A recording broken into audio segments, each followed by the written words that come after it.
այս քանի օրը հնչեցին տարբեր ելույթներ, ես կփորձեմ անդրադառնալ Պարոն Լևոնյան, խանգարում եք։ Շարունակեք։ Ես կփորձեմ անդրադառնալ դրանցից մի քանիսին անճշտություններին։ Տեսեք, Ռուբեն Ռուբինյանը ելույթի ժամանակ խոսեց, երբ որ ինքը 18 տարեկան էր, կարծես իմ այս անարդարությունների, ապօրինությունների դեմ պատասխանի հետ կապված, հիշեց իր հոր դեպքը, երբ որ նա 18 տարեկանը չկարողացավ նշել հոր հետ։ Ես ինքս փորձեցի նայել այդ դեպքը իրականում մարտի 3-ից մինչև, եթե չեմ սխալվում, մայիսի 13-ը ձեր հայրը գտնվել է անազատության մեջ ու մայիսի 13-ին դատախազությունը ինքն է հետ վերցրել, հետո հետագայում ենթադրում գործը կարճվել է։ Մի հարց ինձ հետաքրքիր է, բաց աղբյուրներում չկարողացա գտնել։ Դուք կարող եք իմանալ ով էր դատավորը, ով կալանք տվել է։ Չեք հիշում։ Հետաքրքիր է ուղղակի, եթե ճշտ եք, խնդրում եմ հետո ասեք, էլի, ինձ իսկապես հետաքրքիր է։ Կփորձեմ։ Լավ, շարունակենք։ Գիտեք, իսկապես հնարավոր է նաև խոսվեց մի քանի հոգի այստեղ խոսեցին նաև այսպես անընդհատ, երբ որ փորձում են մեզ հակադարձել 2008 թվականի հետ կապված, մարտի 1-ի հետ կապված ու շատ ուրիշ հարցեր։ Այստեղ երբ որ բովանդակային չի լինում, սկսում է այս հետ գնալ, հիշել, կարծես դրանով փորձելով արդարացնել այն ինչ հիմա կատարվում է, ինչը կարծում եմ ճիշտ չի ու արդար չի, բայց ամեն դեպքում, նաև կարծեմ Վահագն Ալեքսանյան ասում է մարտի 1-ին անմեղ մարդիկ էին ձերբակալվում ու կալանավորվում, հետապնդվում։ Գիտեք, միգուցե անմեղ մարդիկ այդ ժամանակ ձերբակալվել են, կալանավորվել են, հնարավոր է ես այստեղ չեմ վիճում, բայց մի մարդ, եթե հաստատ անմեղ չի ձերբակալվելու դատական գործը իր հետ կապված եղել է, իմ խորին համոզմունքով դա Նիկոլ Փաշինյանն էր։ Ես գիտեք, մեկ-մեկ այս հիշողության երևի ամնեզիա է ելնում շատերի մոտ, ուզում եմ ուղղակի մի ձայնագրություն դնել ու նաև այսօրվա այս ձերբակալությունների ֆոնին Facebook-ային գրառումների ու զուտ կարծիք արտահայտելու համար մի հատ նայենք էլի այս կոնտեքստում այս խոսակցությունը հիմա եթե լիներ դա ոնց կընկալվեր։ Ես ձեզ յուրաքանչյուրին կոչ եմ անում, ունենալ ձեռքին ինչ-որ բան, ինքնապաշտպանությունը կազմակերպելու համար։ Կլինի փայտ, կլինի քար, չգիտեմ ինչ։ Այո! Չեք պատկերացնի հոգիս ոնց էր փառավորվել, երբ որ իմացա, որ ոստիկանների ձեռից վահաններ ու մահակներ եք։ Լիքը հարյալով! Ասում եք անել։ Հավաքում ենք, ինչքան հնարավոր է շատ մարդ։ Հիմա ոչինչ սուրհանդակ ուղարկեք, հեռագիր ուղարկեք, ցիտիկ ուղարկեք, մարդկանց հավաքեք այստեղ։ Մի խոսքով, այստեղ շարունակությունը շատ ավելի հետաքրքիր բաներ էլ կա։ Հաջան, եղել է մարտի 1-ին, առավոտը մինչև որևէ զոհ լինելա։ Լավ։ Եվ շարունակեմ, այս հնարավոր է, ժողովուրդ, հնարավոր է, իրականում այս ժամանակ, երբ որ ձեր վարչապետը այս հայտարարությունները անում էր, քարեր վերցրեք, բարիկադներ սարքեք, պաշտպանություն ստեղծեք, հիշացնեմ, չի եղել ոչ մի զոհ։ Ու նաև ուզում եմ հիշացնել, առաջին զոհը եղել է ոստիկան ու ընդհանուր 190-ից ավել ոստիկան այդ օրը տարբեր մարմնական վնասվածքներ ստացել, այրվածքներ, տարբեր բեկորային վնասվածքներ ու քաղաքացիական անձ 32 հոգի։ Ես շատ ցավում եմ այդ օրվա իրադարձությունների համար, բոլոր զոհերի համար, բայց երբ որ այստեղ գալիս եք դրանից խոսում եք, խնդրում եմ նաև արդարությունը փորձեք պահել։ Ու այսօրվա ֆոնին նորից կրկնեմ, այն ինչ կատարվում է, այն ինչի համար մարդկանց ձերբակալում են, ուղղակի սարոձորեն այս ամեն ինչի հետ, այն ինչ որ այս մարդը ասել է։ Մի հատ կարող ենք հիշել տարբեր քրեական գործեր, ինչի համար են մարդիկ ձերբակալվել։ Ու նաև անդրադառնամ մի քանի ուրիշ հարցի։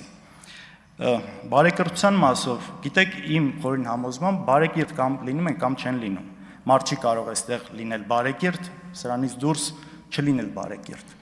Երբ որ դուք սահմանափակում եք ապօրինի կերպով, օրինակ հորս արտերկիր մեկնելը, դրանից հետո որոշ հենց միանգամից դա տեսախցիկը նկարած, ԱԱՑ-ի տեսախցիկի նկարածը հայտնվում է րոպեների ընթացքում, իսկապես րոպեների ընթացքում իշխանական մամուլում սա հայտնվում է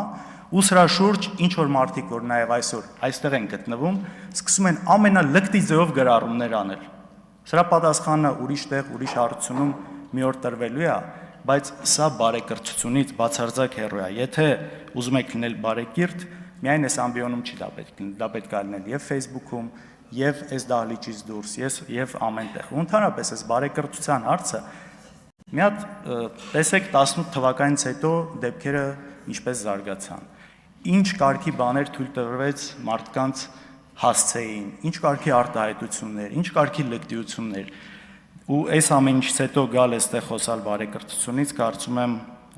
առնվազն ազնիվ չեք։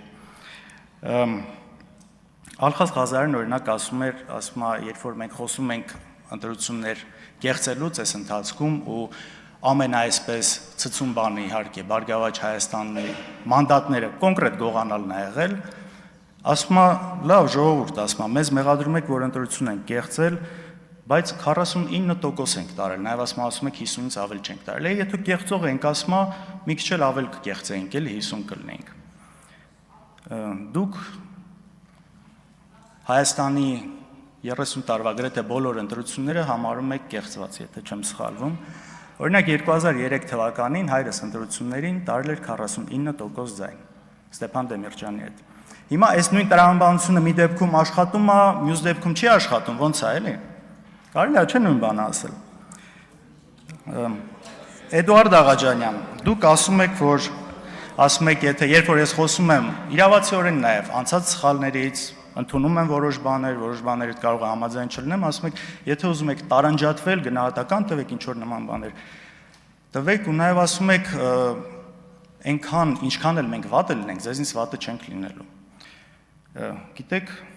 նախ տարանջատվելու խնդիր չկա, կա միայն մեծ հպարտություն բոլոր սխալներով հանդերձ։ Միայն մեծ հպարտություն։ Դե տնտեսական ցուցանիշների առումով միջինը երկնիշ տնտեսական աճ 10 տարվա ընթացքում։ Ու թե ամենակարևորը խաղաղության ու անվտանգության առումով։ Տեսեք, Քոչարյանի 10 տարիներին խաղաղություն կար, Արցախ կար, Նիկոլ Փաշինյանի ժամանակ չկա։ Չկա, պարզ է, չէ՞։ Այս առումով ու մեկ էլ որ այստեղ գալիս եք տարբեր այսպես մեղադրանքներ հնչեցվում, նաև բարեկրթության էլի այս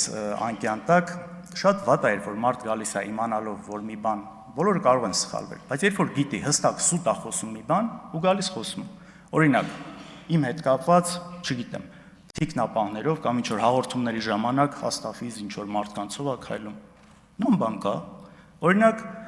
Էդուարդ Աղաջանյանի ավագ քրոջը ես ճանաչում եմ, փոքր տարիքում նաև մտերմություն ա եղել, ընդհանուր շրջապատ ա եղել։ Ինձ երբևէ տեսել է նույն այն ժամանակ թիկնապահով կամ մնացածով։ Կամ ինձ բոլորը այստեղ տեսնում եք, թե գալուց, թե գնալուց, թե տարբեր տեղեր։ Ու գալ այստեղ այդ միտքը ասել, ինչ է էլի սա։ Նաև արհեստական բանականության հետ կապված այստեղ քննարկում եղավ, ինչքան անթույլատրելի է դա անելը, համաձայն եմ, բայց դուք այստեղ գալիս եք, միացնում եք մի ձայնագրություն, իբր հայրս զանգել է Ռուսաստանի նախագահային, տեսեք, մենք դա պաշտոնապես մենք դա հերքել ենք, գրասենյակը հերքել է, ես հերքել եմ, բայց դուք գալիս եք դա շարունակում եք, սա, չգիտեմ, դժվար է նորմալ բառապաշարով սրան մեկնաբանություն տալ այս ամեն ինչից հետո։ Արայք Հարությունյան, ասում եք, որ դուք գոնե ասում եք իրավապահ մարմինները միգուցե սխալվում են մեկ-մեկ, բայց այդ դատարանները արդար դատավճիռներ են կայացնում։ Դուք լուրջ եք ասում։ Դուք իմ օրինակ, հեռու չգնամ, ինձնից խոսամ։ Իմ դեպքերը տեսել էի, դրանից հետո կալանքը, հիմիկվա դատավարությունը։ Կարող եք իհարկե հանրային հեռուստատեսություն չի գալիս նկարում, փող, բան, այսպես չկա, էլի, հետաքրքրություն չի առաջացնում։ Տեսել եք այդ ոստիկանները ոնց են գալիս խեղճացած գլուխները կախած խոսում։ Հասկանում եք ու այս ամեն ինչի հետ միասին,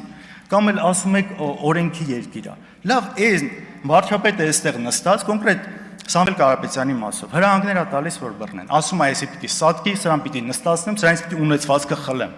Ժողովուրդ, սա որ մի ժողովրդական երկրի տրամաբանության մեջ է տեղավորվում։ Լավ, գժի տեղ եք դնում այստեղ մարդկանց։ Չի կարելի, հասկանում եք, չի կարելի այս ամեն ինչին։ Իսկ մնացած այլ թեմաների հետաքրքիր ուղղակի ելույթը վերջանում է, երևի էլի առիթ կլինի կանդրադառնամ էլի մեղադրանքներին, որ հնչել է, շնորհակալություն։